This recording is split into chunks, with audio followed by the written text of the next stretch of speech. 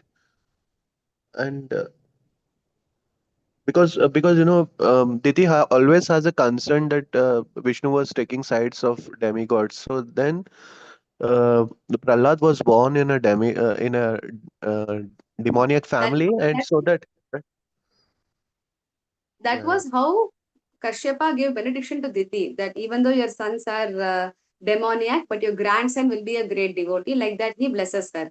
But in The this way, Uttara, when she had a boy Shishupala name. Mataji, No, Shishupala. actually Uttara, I think. Yeah. he cites the example of Shishupal. So Parishit Maharaj is asking that, please explain to me with evidence how the Lord is impartial. The Lord is killing the demons and always protecting the demigods. So this is appearing very partial. So please give me an evidence. Then immediately Shukadev Goswami narrates that in your own family, when your grandfather Yudhishthir Maharaj did the Rajasuya sacrifice, in that hall Shishupal insulted Krishna. And when Krishna killed Shishupal, everyone saw how Shishupal was delivered by Krishna. His soul went and it happened in the assembly hall, and everyone could see the soul going and merging with Krishna. So, in this way, the Lord is absolute. Even if he protects a person or he seemingly kills a person, it is for the good of the person. There can never be two results for what the Lord does, because dualities are only for the materialistic people. For the Lord, everything is absolute. So that in that, then Shukadev Goswami says the same question was asked by Yudhishthir Maharaj to Narada in that Rajasuya assembly when Shishupal's episode just got over. At that time, Yudhishthir Maharaj asks Narad Muni, who was present there, that what just happened now, how come demoniac people are, given this kind of a liberation by the Lord? What is this? So at that time, Narad Muni begins to explain. It is Narad Muni in the assembly of Rajasuya sacrifice who narrates the story of Hiranyakashipu and Prahlad. Hiranyaksha. Prahlad Charitra. Narad Muni is narrating the story of his own disciple with great, happiness. Just to explain how the Lord, he gives liberation, and he explains how Shishupal, Dantavakra are none other than Hiranyakashipu and Hiranyaksha, who are none other than Jaya Vijaya. This whole thing narrates, and that is how in 7th canto, the story of Prahlad Charitra, which takes major portion of 7th canto, that begins in this way. At that time, there's a beautiful verse by Narad Muni. He explains, Kamad, Dveshat, Bhayat, Snehat, Yata Bhaktyeshware Manaha, Avashya, Aveshya, Tat Aghammitva, Bahavas, Tat Gatim Gataha. Kamad, Dveshad, Bhayat, Snehat. Out of lusty desire, out of enviousness, Dveshat, out of fear, Bhayat, and out of Snehat, out of affection.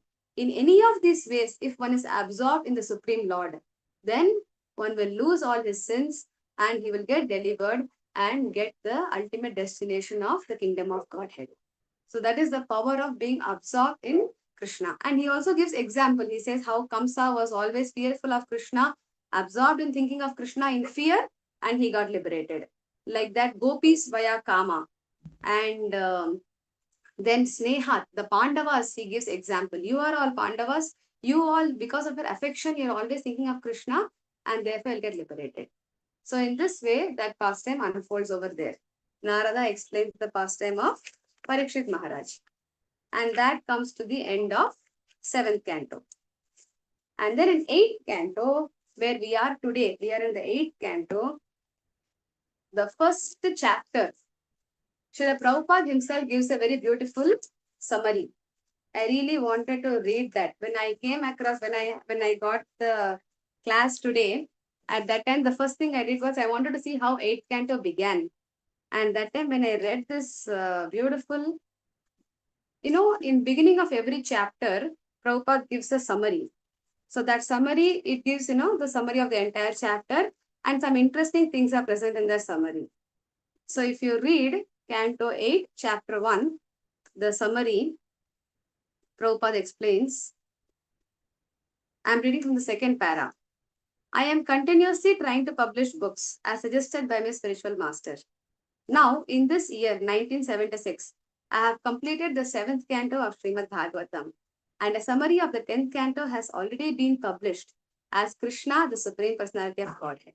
Still, the 8th canto, 9th canto, 10th canto, 11th canto, and 12th canto are yet to be published. On this occasion, therefore, I am praying to my spiritual master to give me strength to finish this work. I am neither a great scholar nor a great devotee. I am simply a humble servant of my spiritual master, and to the best of my ability, I am trying to please him by publishing these books. So this is so in the year 1976, Srila Prabhupada completed and released Canto 7. And Canto 8 he began to write after 1976, and that time he wrote this beautiful summary. The first chapter of the 8th canto may be summarized as a description of 4 Manus, namely Swayambhuva Manu, Swarochisha, Uttama, and Tamasha. After hearing descriptions of the dynasty of Swayambhuva Manu until the end of 7th canto, Maharaj Parikshit decided to know about other Manus. He desired to understand how the Supreme Personality of Godhead descends not only in the past, but at the present and in the future, and how he acts in various pastimes as Manu. Very interesting. So in Canto 2, we hear Brahma giving, in Canto 3, Brahma giving birth to Swayambhuva Manu. He appears. So from Canto 3 till Canto 7, it's all the events are happening in Swayambhuva Manu's Manvantara, and it is all description of Swayambhuva Manu's lineage. After 7th canto, in 8th canto only, we are entering into the other Manvantaras. And if you remember the 10 topics of Srimad Bhagavatam, Atra Sarga Visargascha Sthanam Poshanam Utaya Manvantari Shanutata Nirodho Muktirashraya. So one of the 9 topics, one of the 10 topics is Manvantara, the pastimes that happened in each Manvantara. That is also described in Srimad Bhagavatam. So in this canto, there will be a run through of all the Manus and each pastime happening in their reign, which is called the Manvantara. So there are 14 Manus. And now we are in Vaivasvata Manvantara at present running. That is the 7th Manu.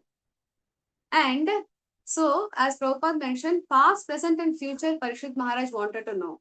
So past, so Parikshit Maharaj is also in Vaivasvata Manvantara.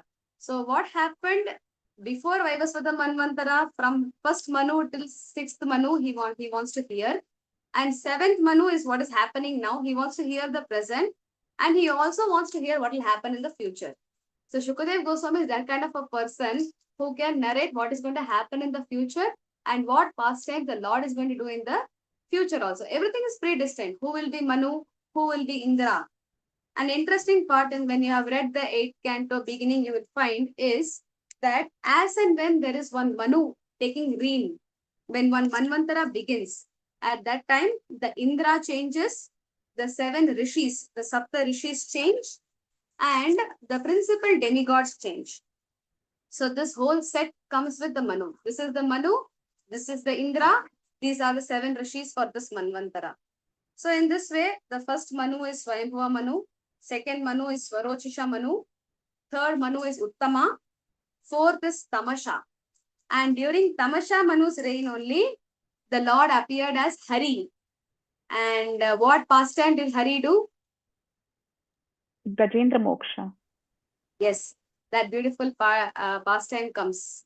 Again, explaining that how in any species, any body, one can perform devotional service. So he's the 4th Manu.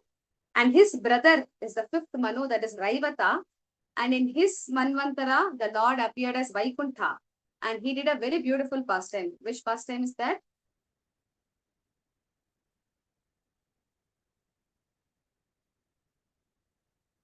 In the 5th Manvantara, Vaikuntha. The Lord's name is Vaikuntha. And he created Vaikuntha within this material world for the pleasure of his consort, Rama Devi. So he brought material world in the material world, he created Vaikuntha. That is a beautiful pastime.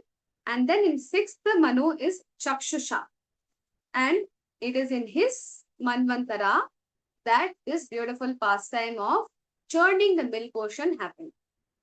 So in Chakshusha Manvantara, the Lord appeared as Ajita, and the same Ajita appeared as Kurmavatar during the churning of milk ocean. So when Parikshit Maharaj, when Sukadev Goswami mentioned this, then Parikshit Maharaj, he wanted to hear more about what is churning the milk ocean, who churned it, everything.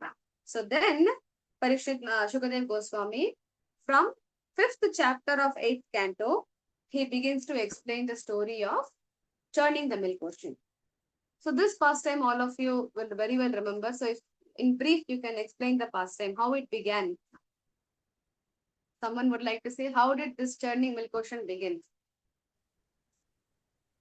What are the events that led to?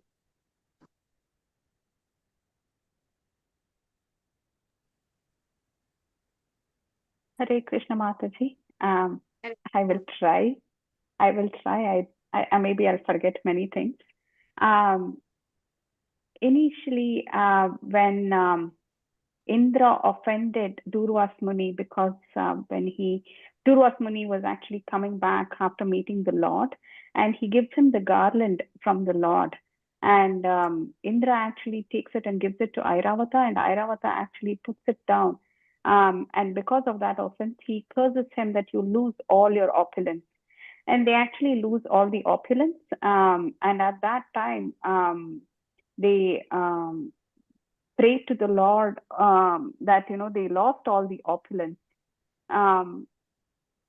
I forgot when Bali Maharaj actually performs the yagna and, he wins over. There is twice a battle, and finally, when they run to the Lord says, don't worry. They actually say beautiful prayers to the Lord, that demigods. Aditi actually talks to Kashyapa. Kashyapa says, I cannot be partial to my own children because both are my own children. So why don't you do the vrata? And when the vrata is performed, Vishnu himself manifests, and he appears to Aditi and he says, I'll become your son and I'll come. And that's how. Forward. You jump to okay. next part, Vamanadev. Okay. So in this, they lost the battle, and then they went and prayed to Vishnu. To the Lord. Then, and the Lord actually says, I will go ahead and strike a deal with the demons. Although they are demons, just get to work with them, and then churn the milk ocean. Then Amrit will come out, and I will also support you. And there is a simile there given about the rat and the snake, how the Lord actually talks to the demigods and says, sometimes you have to strike a deal even with the demons to get your things done. But actually, internally, the meaning is he wanted to make sure that their ego is brought down. The demigod's ego is actually brought down by that. So that is how the pastime unfolds. And when they approach the demons, Indra approaches the demons. Bali Maharaj is the king, and he is very upfront, right? So he believes what Indra is saying, and he says, okay, we will do that. And then they go and get the Mandara mountain. When they are getting the Mandara mountain, they all fall and they'll all get hurt. And then Garuda comes, Vishnu comes, and Vishnu is so powerful that he takes in one hand the Mandara mountain, puts it on Garuda, and he picks up all the demigods and the demons who have fallen down and puts them on Garuda, and he brings them to the milk ocean. And as soon as they start churning, and then Garuda leaves because Vasuki has to come there as a rope. If Vasuki comes, Garuda, because of being scared of Garuda, Vasuki will never enter there. So immediately Garuda leaves and Vasuki comes there, and they start churning, but the mountain falls down because there is nothing to support it at the bottom. And the Lord himself becomes the kurma in the form of, it's so amazing that we are seeing the Lord, and the same Lord actually becomes the kurma. And it is said, the Acharyas say that it is actually when the churning happens, it was as if somebody was scratching kurma's back. He didn't even feel anything, right? And when they are churning, many things come out of the ocean. I don't remember all of it, Mataji. I think the Airavata comes out, then Lakshmi comes, and there is a beautiful episode of who gets each of these things. And before that, the Lord is still supporting the demigods. He says, go and tell the demons that you're going to churn near the mouth, you're going to hold Vasuki near the mouth. And they immediately will fight with you and take that position. Let them take it, because there's going to be fire. Vasuki is going to be tired and he's going to blow fire. So the Lord is continuously helping the demigods. The only reason being the demigods are always surrendering, even though they make mistakes. They're putting Krishna in the front. They're putting the Lord in the front. And the last episode that we've seen is about Lakshmi coming, and how Lakshmi is scanning everybody and telling how everybody is good, but they have one quality which makes them not so perfect, not so, yeah, faulty. And she feels that only Vishnu is the one, although he's Atmaram, he doesn't need her. She still wants to marry Vishnu, and finally she garlands Vishnu. And then by then the Dhanvantri comes with the nectar at the end. Immediately the demons take that nectar and run away. And again, the Lord has to manifest as Mohini Murti to get that nectar pot from the demons and distribute it to the demigods. Sorry, Mataji, I might have missed a lot. I must have misstated some things. Thank you for this opportunity, Hare Krishna. Thank you so much, Mataji. Yes, and we can, maybe we can forget, but the demigods and demons can never forget that first poison came out and they all got so scared. And then they all ran to Shiva, and Lord Shiva, for the benefit of humanity, he drank the poison. And in this way, after so many events, finally nectar came. The demons took the nectar away, and the demigods, they lost all hope. Then the Lord appeared as Mohini, and you would have heard the beautiful descriptions of how attractive she was. She completely bewildered the demons, so much so that the demons handed over the nectar pot, for which they had overcome so much hurdles. Mataji just explained how many hurdles from the mountain falling to the fire. The demons were holding near the mouth of Vasuki, and they were experiencing the fire from the serpent's mouth, and plus poison, plus so many things and so much hard work. And that hard-earned nectar, you can just imagine how much bewildered they would have been by the beauty of Mohini, that they handed over that nectar to her. And then Mohini speaks a lot of wonderful things.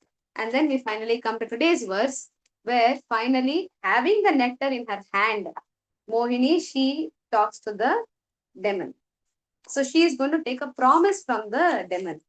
What promise is she going to take? Let's read that. Yes. Tato grihitva mritabhajanam harer babhasa ishat smita shobhaya gira yadyabhyupetam kvacha sadhva sadhuva kritam maya vo vibhaje sudhamima. Translation. Thereafter, the Supreme Personality of Godhead, Hari, the verse says Hari, having taken possession of the container of the nectar, smiled slightly, Ishat Smita Shobhaya, and spoke in attractive words. She said, my dear demons, if you accept whatever I may do, whether honest or dishonest, sadhu asadhuva, then I can take responsibility for dividing the nectar among you.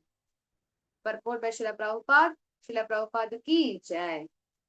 The Supreme Personality of Godhead cannot abide by anyone's dictation. Whatever he does is absolute. The demons, of course, were deluded by the illusory potency of the Supreme Personality of Godhead, and thus Mohini Murti got them to promise that whatever she would do, they would accept. So she took this promise, and because this promise would be very favorable for her in her activity of giving it to the demigods.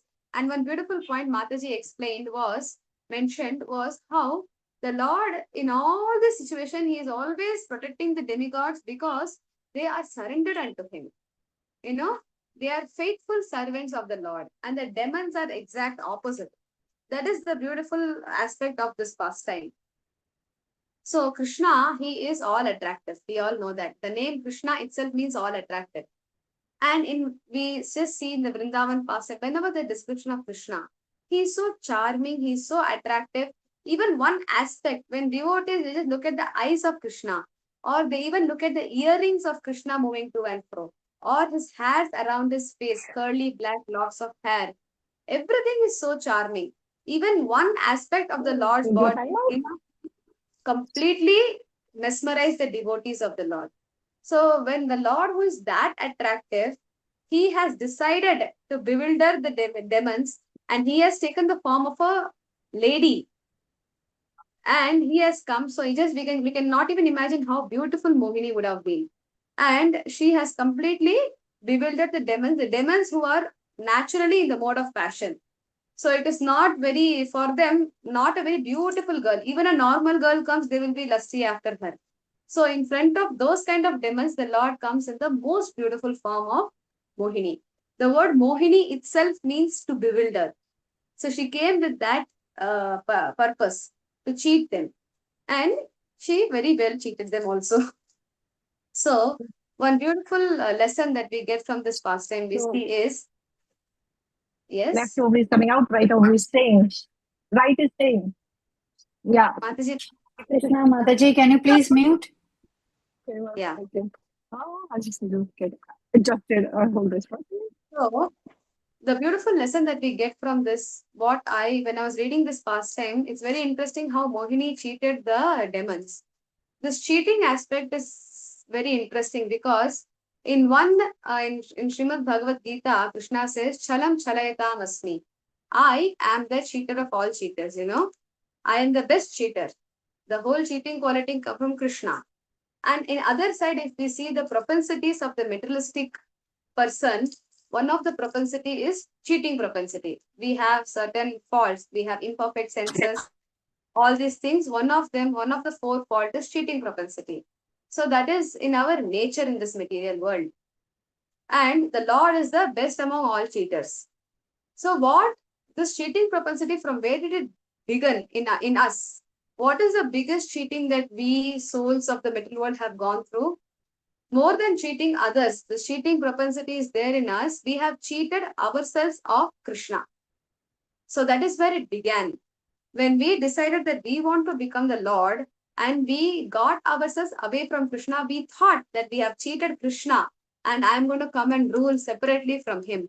But actually we cheated ourselves of Krishna. And that is the biggest cheating that we have done. And that is where our cheating propensity begins. And after that, what all cheating we are doing in this material world is all very insignificant. And when, because of this one mistake that we did of cheating ourselves of Krishna, we have all become mudha. It is explained in Srimad Bhagavatam that people of Kali Yuga are all mudha.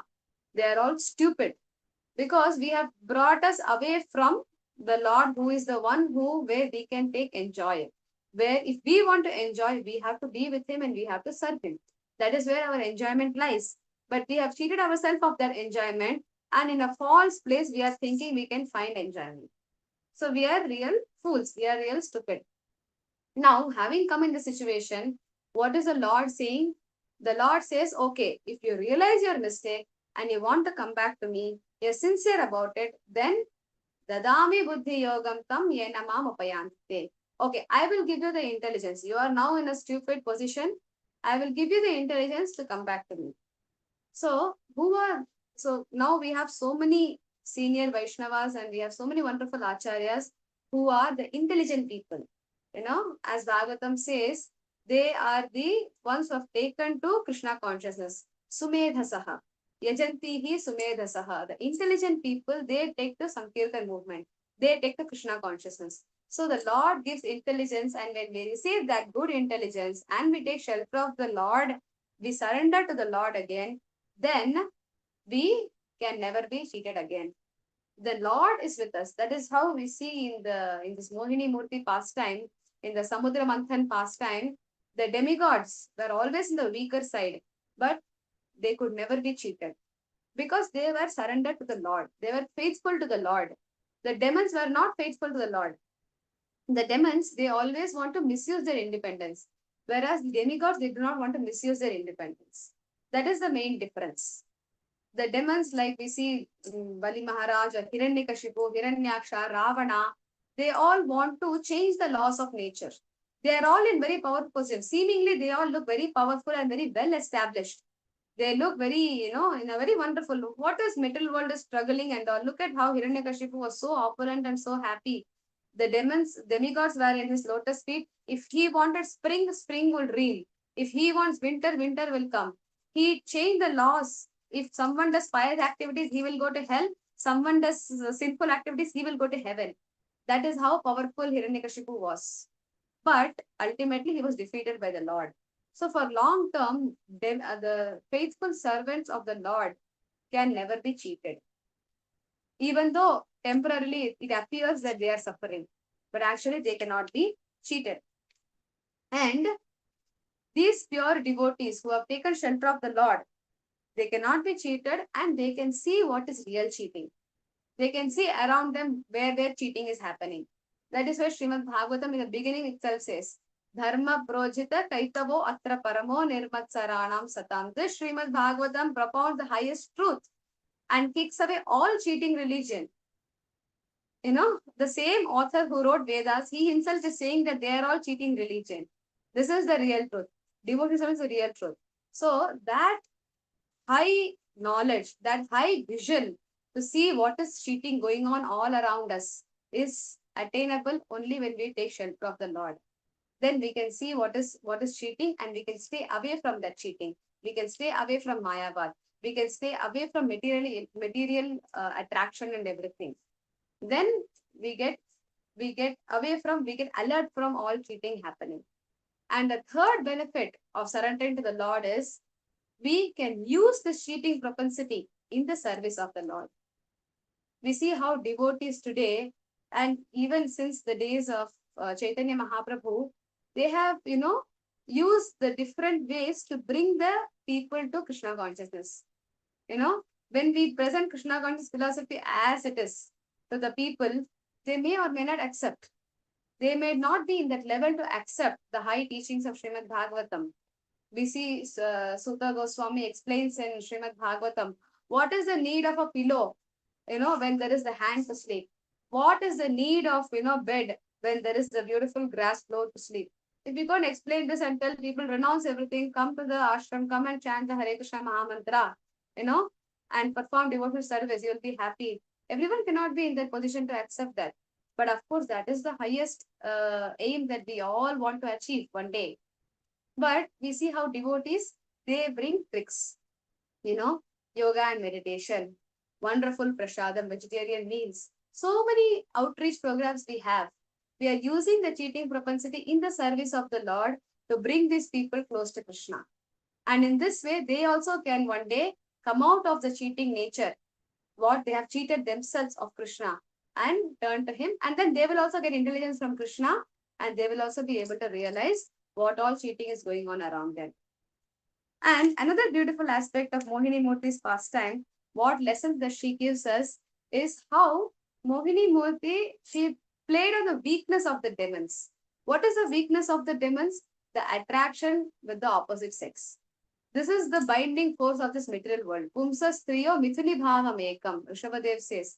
This attraction of male, female, female, male, this is the Hridaya Granthi. This is the main knot that binds us to this material world. So that was the key that she played on. So therefore, we can pray to Mohini Murthy that how we should overcome these bewildering. Even we are also, bewildered by Mohini Murthy. For us, Mohini Murthy need not come to bewilder us. For demons were so powerful, so Lord came as Mohini. But for us, this Mahamaya, the reflection of the Yoga Maya, this Durga Devi, she itself is enough. She is the most powerful, she is not different from the Lord. She is Srimati Radharani has the capacity to even bewilder Krishna. So her expansion, her reflection is Mahamaya, Durga Devi. And she is bewildering all of us in this material world. And she is putting upon us all this, so many attractions around us. We are attracted to good food.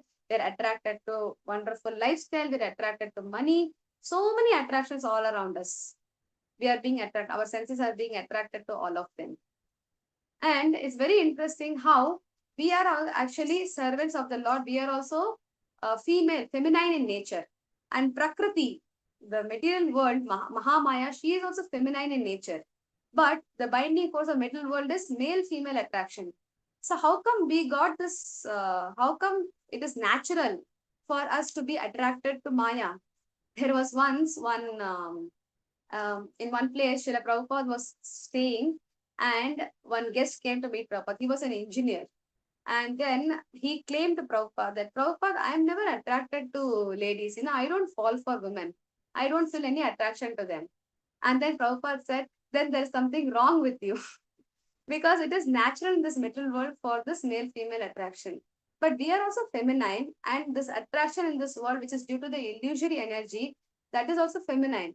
So it is unnatural for us to be attracted.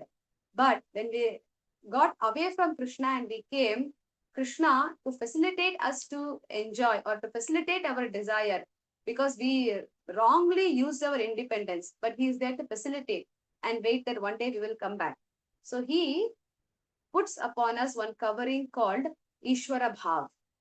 He makes us think that we are the enjoyer, we are the Purusha, and he gives us Purusha Bhav.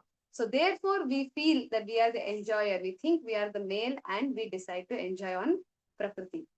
So Krishna is there in every step, just like we see in Mohini Murti pastime, in Samudra Manthan pastime. In every step, Krishna has to again and again intervene. He has to give the idea to the demigods.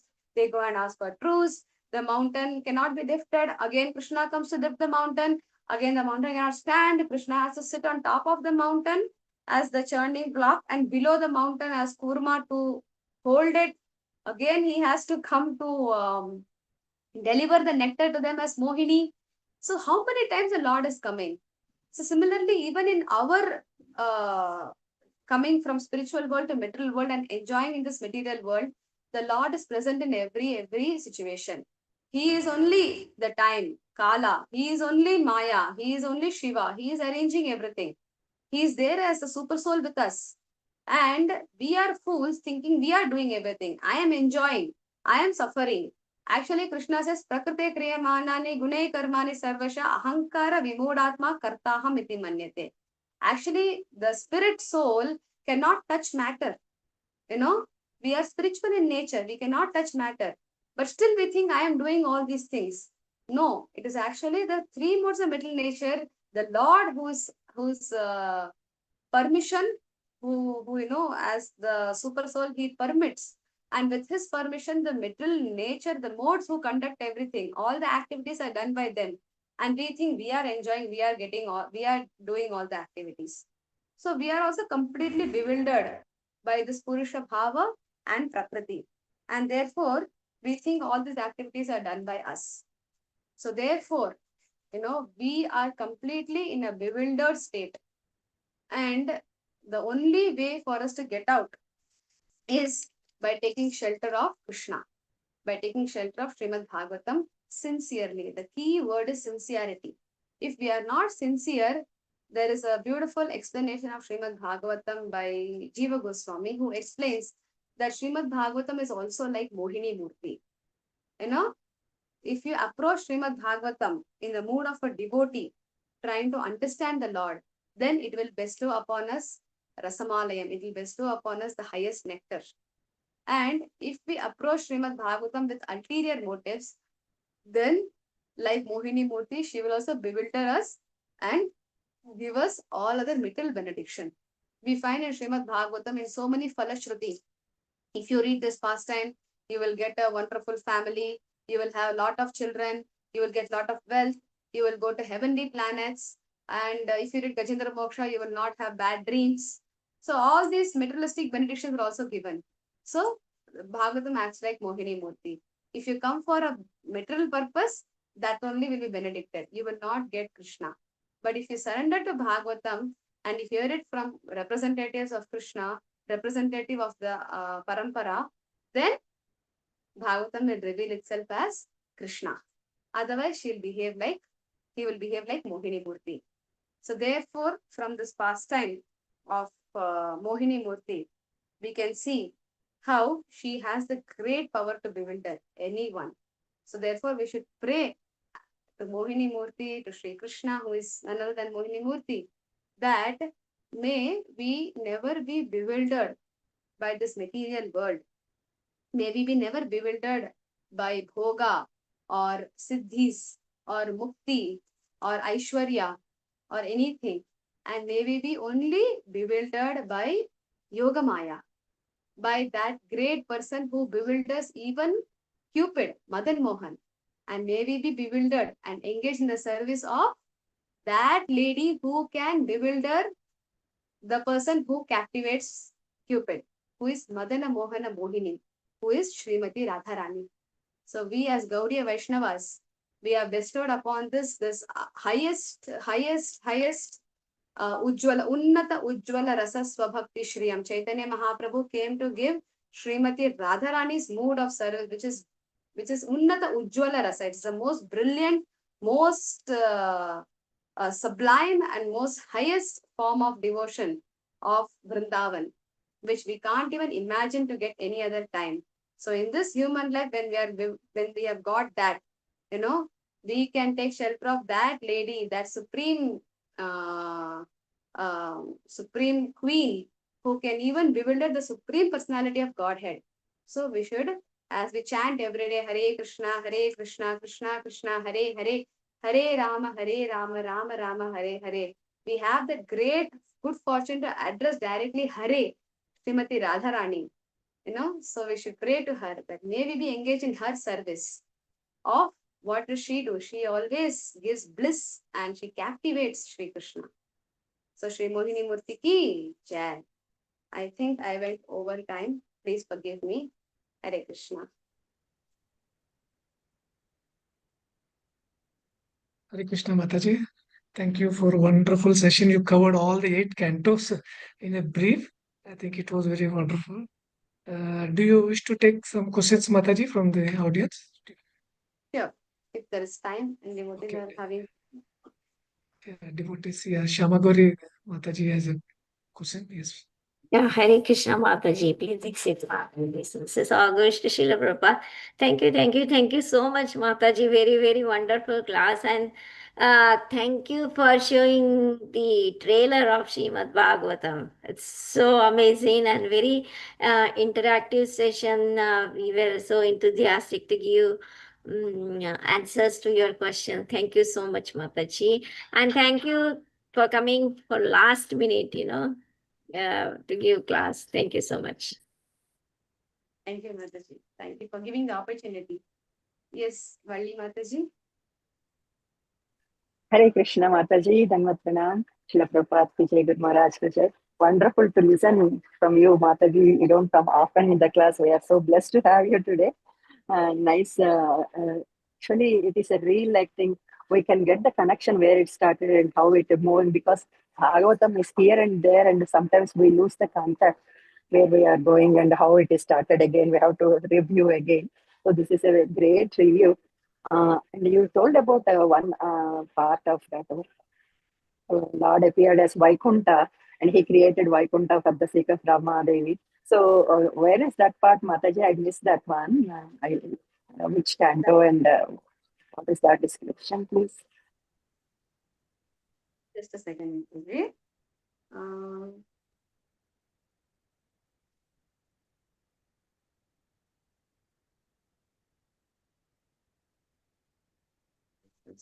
Part 1.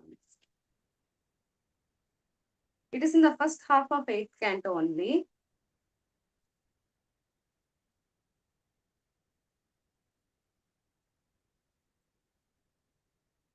Machi, can I take some time and maybe message you?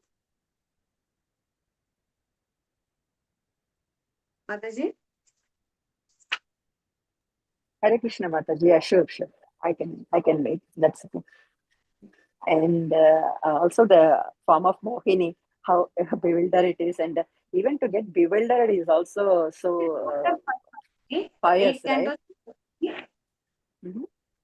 Canto chapter 5, text number 4. Text Okay. number 4 or 5. From text number 4 onwards, this pastime starts. So he came as Vaikunta for Ramadevi. Yes, for Lakshmi Devi, yes. Okay. So the purport for the Prabhupada, yeah. Vaikuntha kalpito yena loko loka namaskritah ramaya prarthyamanena devya tat priya kamyaya. Canto chapter 5, text 5. Just to please the goddess of fortune, the Supreme Personality of Godhead Vaikuntha, at her request, created another Vaikuntha planet, which is worshipped by everyone. Purport, Sri Chakravarti Thakur remarks here that this Vaikuntha planet, like Srimad Bhagavatam, appears and is said to be born or created. But both Srimad Bhagavatam and Vaikuntha eternally exist beyond the material universes. As that second canto, Lord Brahma saw Vaikuntha before the creation of the universe. Veera Raghava Acharya mentioned that this Vaikuntha is within the universe. It is situated above the mountain known as Loka Loka. So this is within this material world. So where is that Loka Loka mountain also, Mataji? If you read the fifth canto, you will Yeah. Loka Okay. Loka mountains, these are like big pivots around the other planet. Yeah, elephants and everything, right? All the gajas will be there. And okay. I remember that part. And I feel like to get bewildered by Lord in the form of Mohini also, demons would have some kind of sukriti also, right? Because anyway, as you said, that sloka, Sneha Bhava, Prema Bhava, Vachala Bhava, we can be attached to Krishna in any form, even in the form of Mohini. When demons are connected to her, that's also a great pious activity, right, Mataji? As explained in Nectar of Devotion, Anukulyana Anushilanam. So, in any way we think of Krishna, it will be beneficial.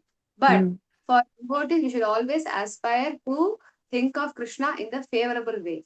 Explanation is given of how Chanura and Mushtika, they were fighting with Krishna. Krishna had the desire to wrestle, and therefore Chanura and Mushtika came and wrestled. So they were serving Krishna. They were serving Krishna because they had the desire, but their mind was inimical to Krishna. Whereas Yashoda, she was serving Krishna by feeding milk to him. But she dropped and she went to get the milk in the stove, which was boiling over. So that is service. But this seemingly this activity is restricting, or it is impeding Krishna's enjoyment. Krishna was enjoying, but not his enjoyment. But her desire, her mind was favorable in Krishna's service. So more important is our mind being favorable in Krishna's service. But of course, in whatever way we think of Krishna, because he is absolute and he is all auspicious, it will bestow auspiciousness in some way. And this cheating Mohini Murti is you're just halfway in the past tense. As you proceed to the end of Canto, you will see that the actual winner is not Indra but Bali Maharaj. So this story is just halfway. It looks like Indra is winning, and Indra is the nectar and everything. But in the end, we see how devotion of Bali Maharaj is what wins, and how God treated everyone here and there. But ultimately, the person who he receives Bali Maharaj receives Krishna as his gatekeeper. Yeah, So in the that is Vamana. so this is where we are just is half the pastime. There is still a lot of adventure pending. Hare Krishna Mataji. How is your daughter doing? The baby last time you said. She's doing good. Now she's 1.5 years old. Yeah, almost like I'm listening to you after 1 year then. Yes, Hare Krishna. Krishna Shamagori Mataji wants to say something.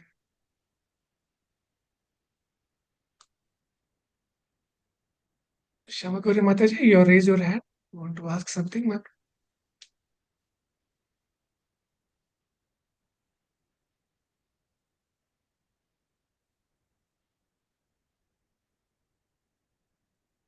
Okay, Srinivas Das Prabhuji, yes, please go ahead with your question. Yeah, Hare Krishna Prabhuji. Thank you for giving me the opportunity. Hare Krishna Mataji, Dandavat Pranam. Thank you so much, Prabhuji, Mataji, for giving such a wonderful class today and giving a quick recap of all the cantos from first till eighth canto till today's session. So it was wonderful, Mataji. So I just wanted to thank you, and I just have little, curious to know how did you learn all this Bhagavatam under whose guidance? Because you have grasped it so nicely, Mataji. So just we wanted to learn in that same way. So just wanted to know how did you learn and study Bhagavatam? This is completely the blessing of my spiritual master. That's all I can say. Because you all must have noticed how Jayapatak Swami Guru Maharaj always in every Bhagavatam class and every class he keeps encouraging in every message that he personally himself is setting example for us by taking, he always says that they were giving me the honorary Bhakti Vedanta degree, Bhakti Vaibhav degree, but I said no, I will take the exams. So he is himself in this situation. He is in his bodily condition. If we were in that condition, it will be impossible. What that condition? Even one small stomach pain, also my whole schedule goes hither thither. I'm not even able to finish my 16 rounds. But Guru Maharaj, in that condition, he is regularly reading Srimad Bhagavatam and he is writing the test. He's vocally he's giving answer to the test and he's taking the test, and in this way over the past few years he received the Bhakti Vaibhav, Bhakti Vedanta, and now he's preparing for Bhakti Sarabhauma. So when he's setting such an example, we can at least do little minor thing by, we should also study Bhakti Vaibhav, Bhakti Vedanta. So because of my study of Bhakti Vaibhav degree and I'm now pursuing Bhakti Vedanta, so because of that, we are able to, remember these connections, and of course, reading repeatedly is the only key. I from Canto 1 to 3, I read at least 3-4 times. Means not reading separately is difficult. Everyday reading with housework and baby is difficult. But when we take to courses, repeatedly, then we can catch up again and again. And I find this transition very interesting. I really love to always remember the connections. And also my Siksha Guru Bhakti Purushottam Maharaj, I very well remember the first time when I realized that I should remember the connections. He was giving a Bhagavatam class in Panchatattva Hall in Mayapur. And that time, Canto 7 was going on. There is the section where Hiranyaksha has died and Hiranyakashipu is pacifying the queens by narrating one story of how somebody died and one boy, Yamaraj comes in the form of a boy and he pacifies the household people. And in that connection, Hiranyakashipu talks very amazingly, like a very great devotee, about how temporary this world is, how the soul keeps moving. He talks like very nicely. So Purushottam Maharaj is giving class, and then he asked the audience. He began the class by asking the audience, who is telling this? So everybody said Hiranyaksha is telling, the Hiranyakashipu is telling. Then Maharaj asked, okay, Hiranyakashipu is telling. Who is telling that Hiranyakashipu is telling? Then everyone said that Narad Muni is telling. Everyone got stuck over there. They said Shukadev Goswami is telling, Sutta Goswami is telling. Then Maharaj said, no, Yamaraj is telling the story, and that story Hiranyakashipu is telling to his queens, and that story Narad Muni is telling to Yudhishthir Maharaj, and that story Shukadev Goswami is telling to Parikshit Maharaj, and that story Sutta Goswami is telling to Shavanakadi Rishi, and that Vyasadeva is telling you. So when he in the Bhagavatam class he mentioned this, it touched my mind so much. It was striking. So Maharaj is telling, so we should always remember Bhagavatam is conversation within conversation. So when we go into the conversation, we should not forget where it began. So that one class I still remember. It must be quite a few years, but it was very. So I was in school that time. So that is one reason also. Yeah, Mataji, thank you so much. Yeah, Bhagavatam is full of nested conversations, Mataji, and it's very difficult, that connecting, like, so it was wonderful, Mataji. Your classes are amazing. So please keep giving your association again, Mataji, in the future. Thank you so much. Hare Krishna. Fortune. Hare Krishna. Sukhakar Prabhuji, yes, please go ahead, Prabhuji.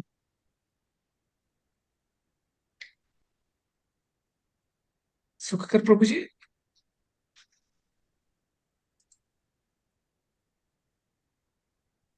Can you hear Prabhuji? We cannot hear you, Prabhuji.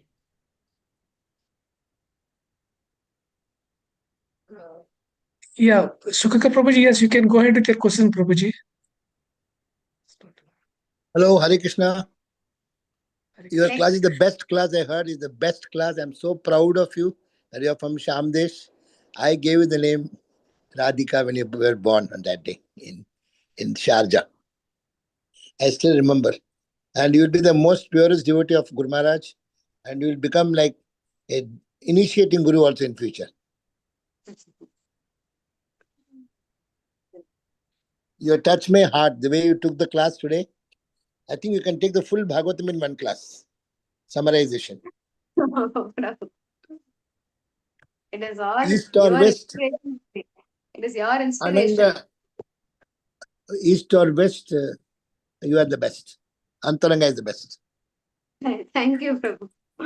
It's all your inspiration. You only brought our entire family into Krishna consciousness.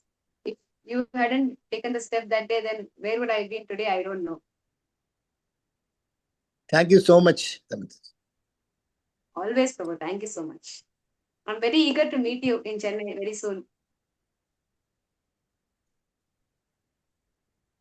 Prabhu, anything else? Or I just have a small announcement to make, if permission is there. Yes, Mataji. The Sindhu Mataji would like to say something, or Thank you, Mataji. Please accept my humble obeisances, Mataji. Thank you. It was a wonderful, wonderful class. I just had one question. I always wonder when we read the second canto or the second part of the fifth canto, it is so deep and it's very difficult to understand, especially the second canto is, you have to read it 5 times, 10 times, still you will not understand. What is the essence we have to take? Is it the inconceivable potency of the Lord? That is what we have to understand from that? Or is there any other takeaway for us in the path of bhakti, right? Even the Jambu Dvipe, all that we hear how the creation happened with the ether coming and all those coming, right? What do I take from that? What is the lesson that I take from all these? very beautiful question, Mataji. I also had this question, and when I asked my teacher about this, I received 2 answers which I accept, and that is my learning from this of Srimad Bhagavatam. Is one is, as you mentioned, it is inconceivable. So this understanding the material nature and understanding the qualities of the Lord is inconceivable, be it material or spiritual. We are in this material world and we are not even able to understand, this one universe. Then what to talk about understanding the Lord? So this is just like a trailer, even we can't understand the trailer. How can we understand the main picture? So this shows how inconceivable the Lord is. That is one aspect. And second aspect is in second canto, you're talking about creation. You can just by reading that, whether we understand the details, we can understand, just when you read that, you see how the Lord is there step by step. In every step, this is all the arrangements of the Lord, correct? The Lord only is there in creation. He is, glancing at the Mahatattva, the Pradhana is there, then Mahatattva comes, then Ahankara. Such sublime, ununderstandable, but so many complicated things. And everything, Krishna is there in every step. Mahavishnu is there, then he empowers Shiva. He comes as the glance, he comes as time again, and then he enters every universe as Garbhodakshaya Vishnu, again Kshirodakshaya Vishnu. He himself expands into so many, and he is only even Durga Devi is none other than his potency. So he's orchestrating such a complicated network. For what purpose? To satisfy What the is the desires. purpose of this creation? To give a chance to the Jiva Tattva to, come back and fulfill the desires that we have. I don't see it as Jiva Tattva. It is just me. I, one soul, decided to come from middle, and for me, the Lord has done this whole thing. Correct? What did our other person? Came away from Krishna, and for me, one single person, the Lord has made this entire web. I can't even understand it. But for me, the Lord is taking so much. He is expanding. He is giving his wonderful position in Vaikuntha and in Vrindavan. He is taking the trouble to do all these things. Such nuances. The five sublime, the subtle elements, and then the gross elements, the 10 demigods. It's so complicated. But why is the Lord doing all these such technical, such a perfect management? Is it for him? He has nothing to do with the material world. It is just because I, an insignificant jiva, I have come away from the Lord, and to facilitate my enjoyment and to facilitate my coming back to him, he is doing all this. And more than that, one more thing we should understand is that when I go back to Goloka, I am not going to give something the Lord which is lacking there. He is served by millions of Lakshmis and millions of cows over there, and so many wonderful friends. And Srimati Radharani, Hladini Shakti, she is the pleasure potency of Krishna. She is there giving him unlimited bliss. Along with all Lalita, the Sakhis and Manjaris and all our Acharyas are over there. They all serve the Lord so much. They all love him so much. So he is not lacking anything that he is doing this for me. So I will go back and I will give him some special pleasure over there. This just shows how much he loves me. As a part and parcel of Krishna, he loves me as he loves every other part. And he is having so much affection for me that he is taking so much trouble to facilitate me enjoying and me coming back to him, even though there is nothing that I'm going to go and do special over there. He just cannot tolerate me suffering.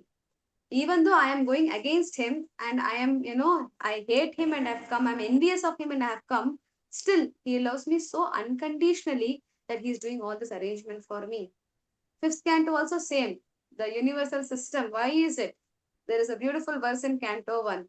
Tasyeva heto prayateta kovido nalabhyate yad bhramatam uparyada tallabhyate dukkhavadanyata sukham kalena sarvatra gabhira ramhasa. Narad Muni tells this to Vyasadeva. So it says, Tasyeva heto prayateta kovido.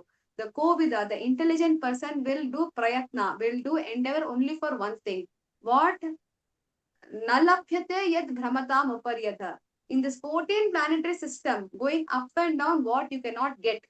For that thing you cannot get within this planetary system, only the intelligent people will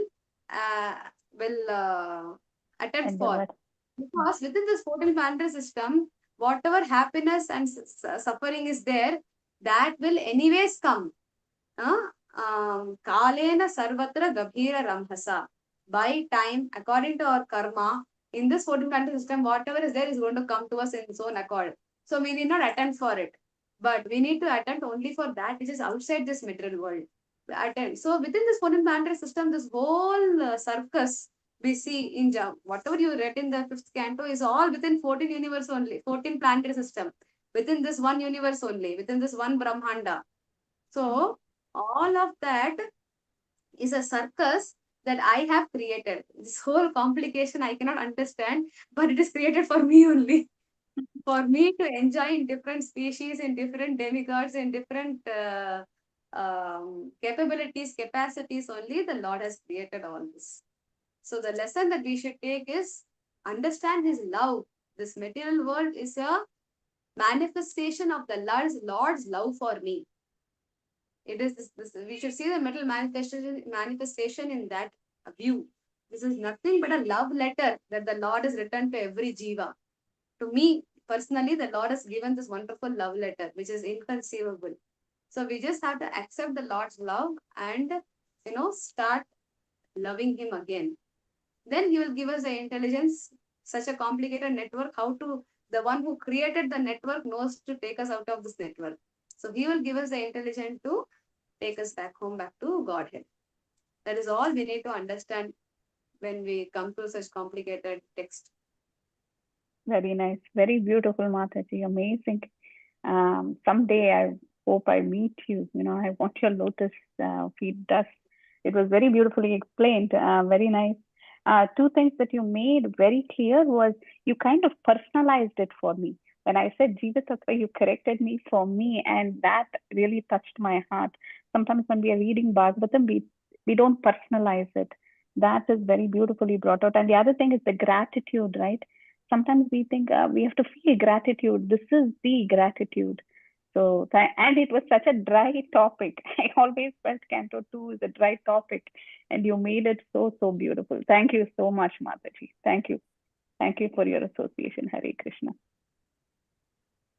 There is one Mataji. announcement I wanted to make, Yes, ma'am. Prabhu.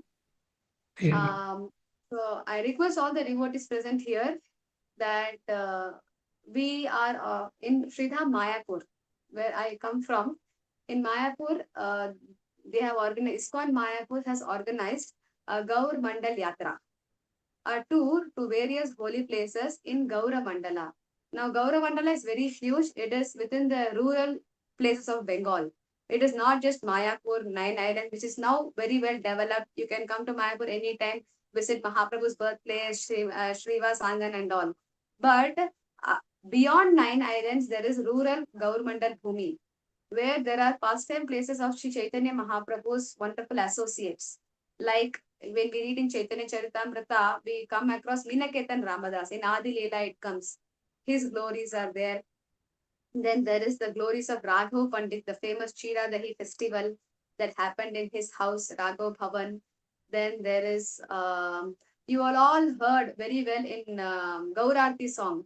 There are 3 Ghosh brothers, Govinda Ghosh, Vasudev Ghosh, Madhav Ghosh. They are all wonderful singers.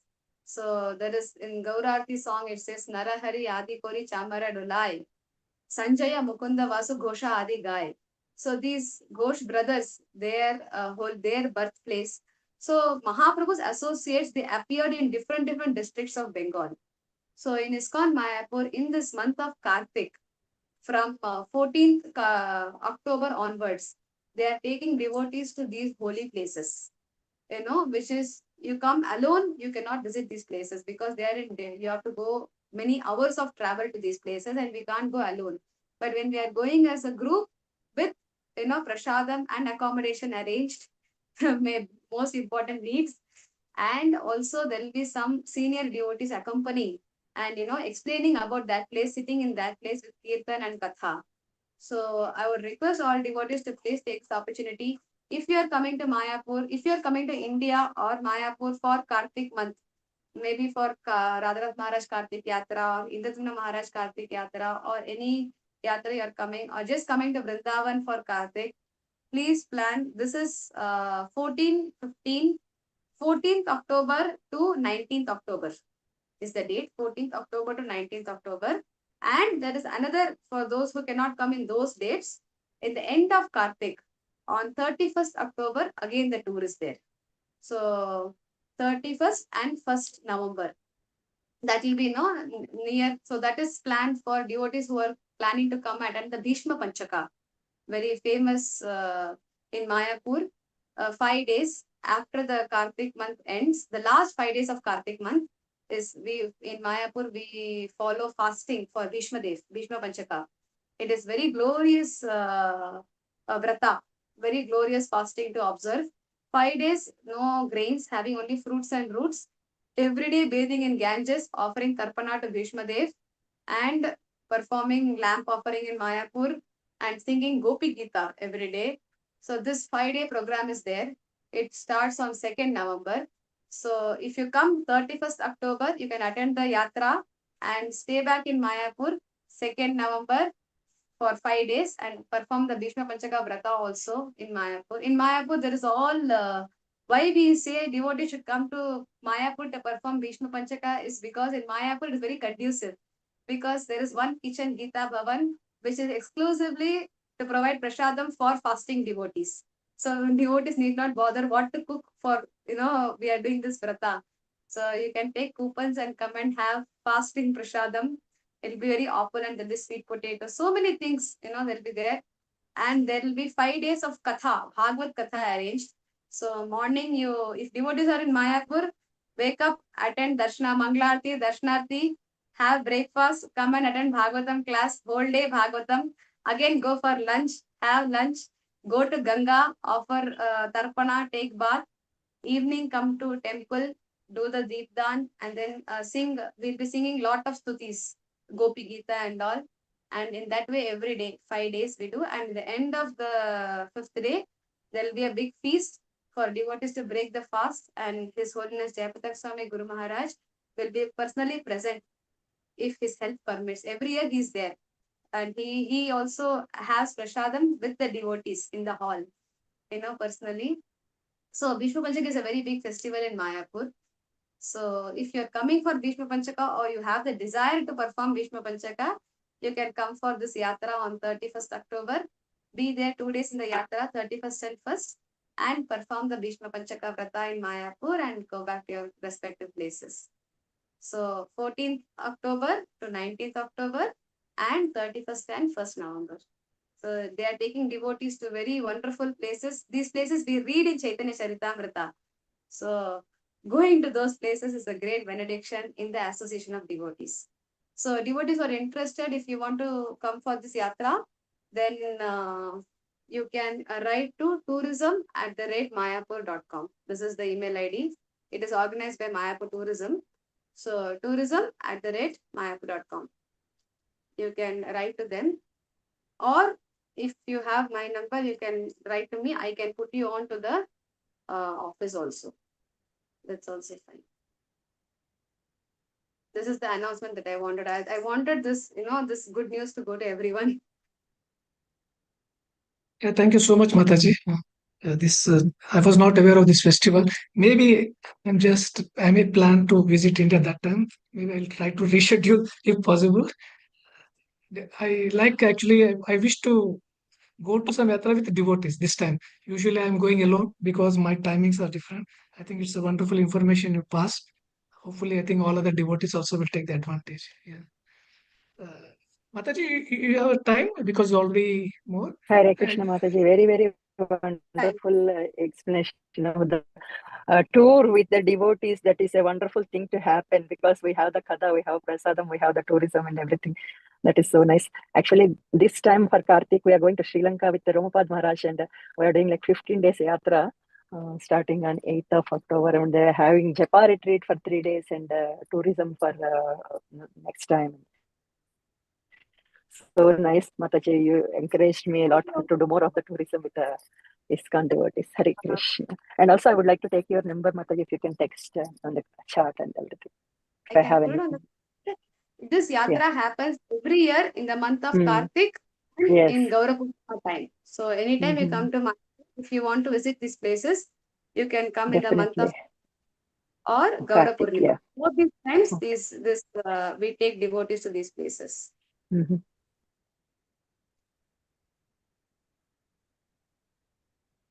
Mataji, I have a small question. Is it possible to clarify or you're out of the time? Sure, please. Mataji, today you mentioned that in this session that Lord Mohini was like a cheating the demons. I could not really understand that one.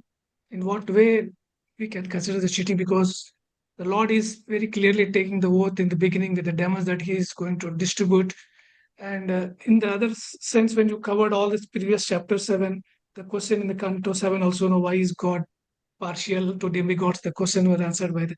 So I'm not able to, from that angle, I'm not able to really understand how we can say Lord is like a cheater. I'm not clear. If you can a little bit elaborate on that one, Mataji. Mohini Murti, she came with the purpose. See, actually, fairly, if you see, demons and demigods both have equally worked for getting the nectar. So, what is correct, honest? Half nectar for demons, half nectar for demigods.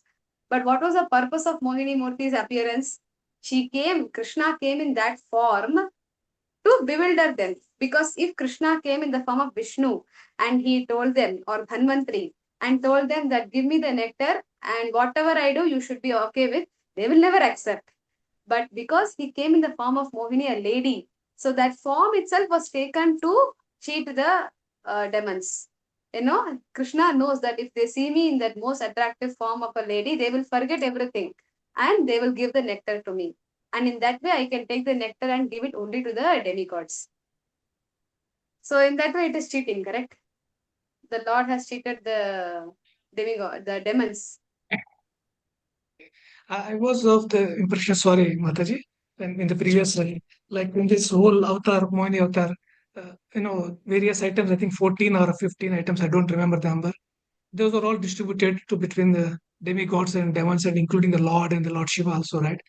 So I don't know, maybe you can correct me. My understanding was that God knows what item to be delivered to whom, in a sense that one. So in a sense that way, I thought, yes, this is not a cheating, because he knows that they don't deserve this nectar, so he was giving this to the demons. This is what I thought. Yes, Maybe that was correct. Prabhupada also mentions that Krishna knew that the demons are unfit for drinking the nectar, and therefore he gave it to the demigods.